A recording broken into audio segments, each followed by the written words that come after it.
Dom Casmurro, capítulo 27, na rua. José Dias ia contente, ia tão contente que trocou o homem dos momentos graves, como era a rua, pelo homem dobradiço e inquieto. Dobradiço aqui, vamos entender aquele que se dobra, então flexível. Mexia-se todo, falava de tudo, fazia-me parar a cada passo diante de um mostrador ou de um cartaz de teatro. Contava-me o enredo de algumas peças, recitava-me monólogos em verso. Fez os recados todos. Recado aqui são tarefas, né? Ir ao banco, pagar isso, receber aquilo. Fez os recados todos. Pagou contas, recebeu aluguéis de casa. Para si, comprou um 20º de loteria, que é um bilhete de loteria, uma fração da loteria. Para si, comprou um 20º de loteria. Afinal, o homem teso rendeu o flexível.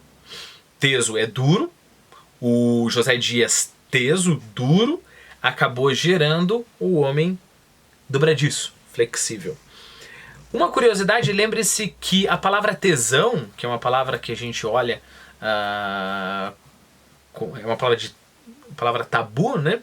Ela vem exatamente desse teso. Tesão nada mais é que o homem estando teso, que é duro, né? É claro que hoje em dia a gente usa tesão tanto para homem e para mulher, mas a palavra vem daí. Afinal, o homem teso rendeu o flexível e passou a falar pausado com superlativos.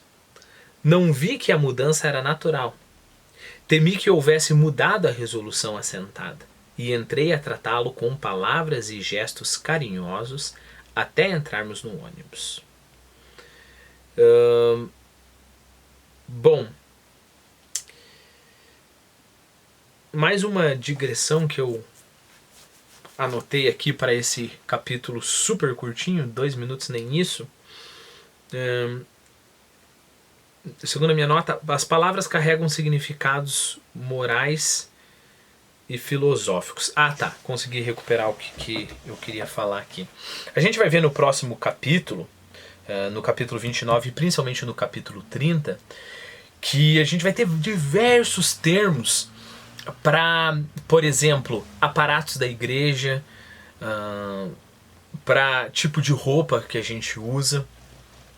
E em um primeiro momento, a gente pode ser tentado a simplesmente ignorar esses termos e continuar a leitura do livro sem prestar atenção a isso. É claro que isso é válido, né? Mas eu diria assim, principalmente para livro não tão bom. Para livro não tão bom, você entender umas palavras ali, continua lendo, o mais importante é a história, né? Para livros bons, e se a gente está falando de Machado de Assis, é extremamente importante a gente parar para ver essas palavras. É claro, esse é o meu trabalho aqui, né? E eu já comentei isso num outro vídeo.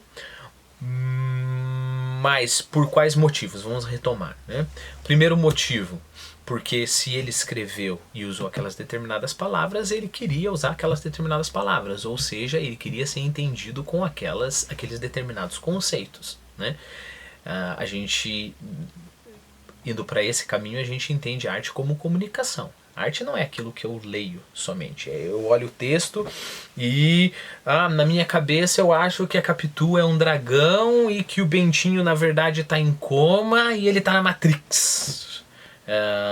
Eu posso fazer isso, mas eu vou estar perdendo essa dimensão muito bonita da arte, que é sim, é uma comunicação. O autor quis dizer algo e o autor disse algo, aquele texto adquire certa independência, mas ele foi produzido com uma intenção. O autor produziu o texto com uma intenção. É claro que a gente não vai entrar no assunto aqui de poesia pós-moderna e etc, que essa é uma outra história que é melhor a gente não tocar por enquanto. Bom, então esse é um motivo pelo qual é interessante a gente parar. Segundo motivo, a imagem da coisa, né? Então ter que parar, procurar no Google Image, dar uma olhada como era o ônibus, por exemplo, como que era o passeio público no Rio de Janeiro naquela época, faz com que a gente vá entrando no clima da história, né? Então a gente vai se vendo numa carruagem, por exemplo, de 2 andares puxadas por cavalo e coisas desse tipo, né? Um terceiro motivo que também é bem interessante, uma palavra, ela carrega em si não somente o significado que está dentro dela, mas uma concepção.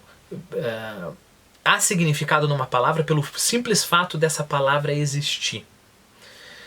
Eu sei que é uma ideia um pouquinho mais complexa e por isso eu vou fazer uma comparação bem interessante. Vamos imaginar que você é um índio numa tribo que nunca viu cultura na sua vida, né? A cultura regular, né? Você nunca teve contato com homem branco. Então você sempre pescou na floresta, caçou, nunca viu um homem branco na vida. Então um dia você começa a andar mais longe nessa floresta, tá lá perseguindo uma capivara ou um tatu, sei lá, você tá caminhando pela floresta e você vai desbravando essa floresta até que de repente você se depara com uma estrada. Primeiro imagine o choque, né? Se depara com uma estrada. Então é essa parte no meio da floresta que corre de um lado, que você nem consegue ver o fim, ao outro, que você não consegue ver o fim, novamente. Não é só uma estrada. Não é só um pouco de concreto. Esse concreto carrega consigo várias concepções. Eu, como índio, nós, nesse exemplo como índio, eu posso pensar, por exemplo, na concepção de que é interessante chegar a lugares mais rápido. Talvez isso nunca tenha passado pela minha cabeça antes. Eu simplesmente vou caçando na floresta, vou indo de cá para lá.